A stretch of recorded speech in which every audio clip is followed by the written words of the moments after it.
Bharat Pak cricket सामन्याविरोधात Thackeray गटाचं आंदोलन, सरकारला सिंदूर आणि केक पाठवून नोंदवला निषेध.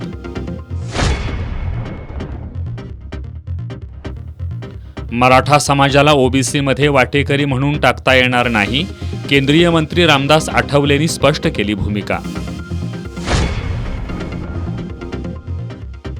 कोल्हापूरच्या बाजार समितीत आपल्या मालाची विक्री करायला येणाऱ्या शेतकऱ्यांना आजपासून मोफत जेवण, बाजार समितीच्या वार्षिक सर्वसाधारण सभेत घोषणा. कोजिमाशी पतसंस्थेची वार्षिक सर्वसाधारण सभा खेळीमेळीत, सभासद कर्ज मर्यादा 50 लाख तर संचालक मंडळाची संख्या 21 वरून 25 करण्याचा निर्णय. आणि लोक अदालतीमध्ये विक्रमी 4000 प्रकरणं निकाली, 43 कोटी 25 लाखांची भरपाई अदा.